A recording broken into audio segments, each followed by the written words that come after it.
வணக்கம். ஒரு டைரக்டருக்கோ திரைக்கதை ஆசிரியருக்கோ ஆரம்பத்தில் ஏற்படும் குழப்பம் எல்லாம் எனக்கும் இருக்கிறது. எங்கிருந்து ஆரம்பிக்கிறது? இந்த கதையை நாங்கள் சந்திச்சதை பற்றி ஆரம்பிக்கிறதா, முதல்ல எங்கே பார்த்ததுன்னு நினைக்கிறதா? எனக்கு தெரியவே தெரியாது. ஒரு பாவலர் பிரதர்ஸ்ன்னு தெரியும். நான் அமர் தான் இளையராஜான்னு நினச்சிட்டு இருந்தேன். ஒரு ஃபங்க்ஷனுக்கு போகிறோம். அங்கே இளையராஜா அப்படின்னா இவர் எந்திரிக்காமல் உட்காந்துட்டு இருக்காரு. வேற யாரோ நடந்து வராங்க. அவ்வளோதான் தெரியும் எனக்கு. அதற்கு பிறகு சார் நான் இந்த மாதிரி மியூசிக்கு ரசிகன் ஆரம்பிச்சு அது கொஞ்ச நாளில் அண்ணன் ஆகி ஐயா ஆகி அது இப்போ எல்லாரும் நினச்சிட்டு இருக்காங்க குணாவுக்கும் அபிராமிக்கும் ஒரு காதல் பாட்டு போட்டு கொடுத்துருக்காருன்னு. இல்லை, அது எங்களுடைய காதல் பாட்டு.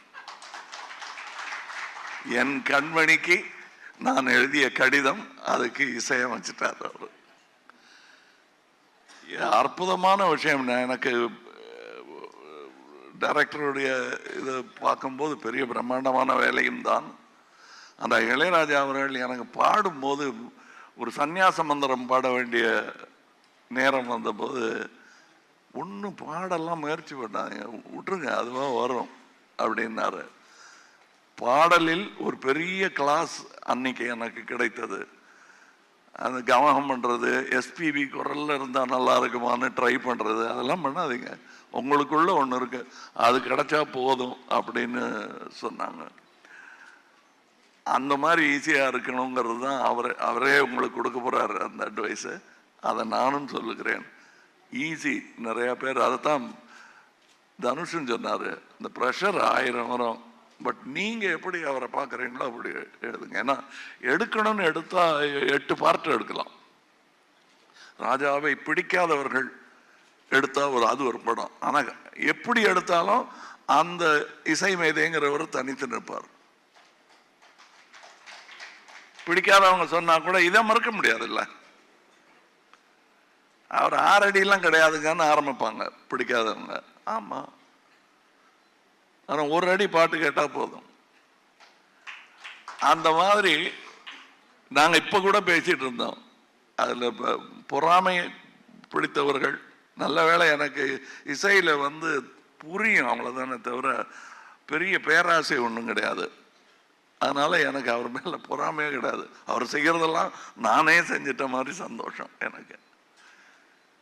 அதாவது எங்கள் அப்பாவுக்கு பாடவே வராது. சரிகம பதனிசாவை சானிதப்ப மகரிசான் பாடக்கூடிய அளவுக்கு தான் சங்கீதம் தெரியும். ஆனால் ரசிப்பார். அவர் தான் நாங்கள்லாம் பாடணும், இப்படி எனக்கு வரல உனக்கு வரணும், வருது உனக்கு கற்றுக்க அப்படின்னு சொன்ன மாதிரி எங்கள் அப்பாவுடைய நிலையிலிருந்து தான் நான் இவரை பார்க்குறேன். நான் எனக்கு வராதெல்லாம் இவருக்கு வருது. அதைத்தான் பாரதி ராஜா சொன்னார். எப்படி இது அப்படின்னு ஆச்சரியப்பட்டுக்கிட்டே வருடங்கள் கடந்து விட்டன. வெவ்வேறு ஆங்கிள் இருக்குங்க இவரை பற்றி. இவங்க கூட வேலை பார்த்தவங்க சொல்ற ஒரு கதை, மியூசிஷியன்ஸ் சொல்ற கதை, இசையெல்லாம் தெரியாம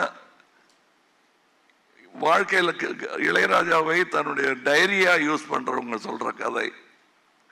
என் கல்யாணத்தும் போது இந்த பாட்டு, நான் எனக்கு முதல் குழந்தை பிறந்த போது இந்த பாட்டு அத்தனை பேரும் அதை பேசினாங்க. நான் இப்போ எல்லாரும் சொல்லும் போது இவர் வாழும் காலத்தில், நான் இன்று பிறக்கவே இல்லை என்றாலும் இன்னும் ஒரு 100 வருஷம் கழிச்சு பிறந்திருந்தாலும் அவர் வாழும் காலத்தில் தான் வாழ்ந்திருப்பேன்.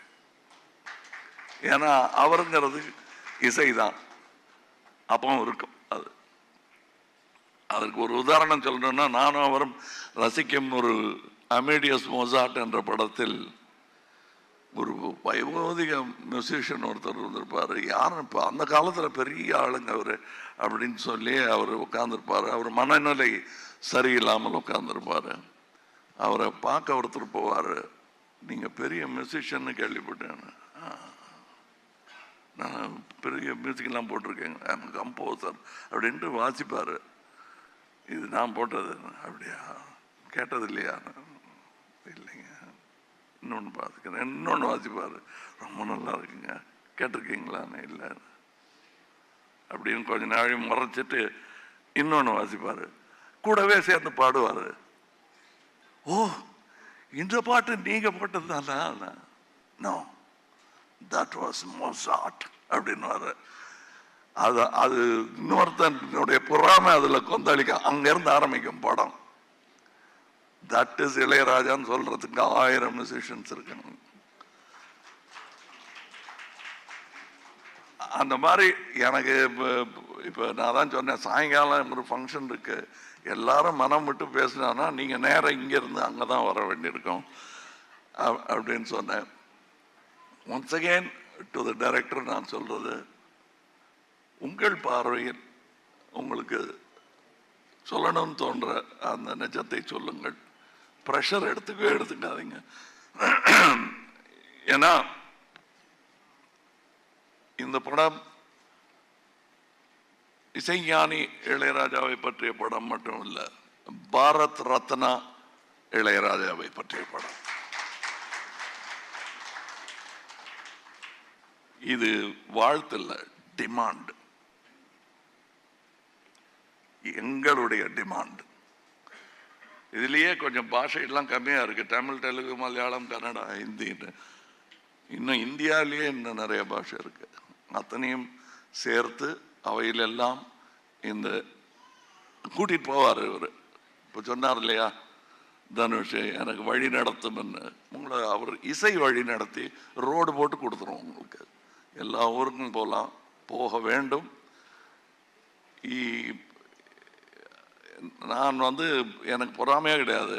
அதான் நான் சொன்னேனே, சார்னு ஆரம்பிச்சு, அண்டைன்னு ஆரம்பிச்சு, ஐயான்னு ஆரம்பிச்சு, இப்போ வித்தியாசம் இல்லாமல் அவருக்கு பாராட்டு வரும்போதெல்லாம் எனக்கு வருவதாக எனக்கு தோன்றும். அப்படிப்பட்ட ஒரு பாராட்டு விழாவாகத்தான் நான் இதை எடுத்துக்கொள்கிறேன்.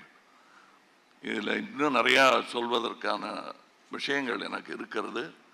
ஆனால் இதற்கு பிறகு இசை வெளியீட்டு விழா, பிரீமியர், வெற்றி விழா, நிறைய வாய்ப்புகள் இருக்கிறது. அங்கேயெல்லாம் பேசுவதற்கு நிறைய இருக்கிறது, பேசலாம். வாழ்த்துக்கள், வணக்கம்.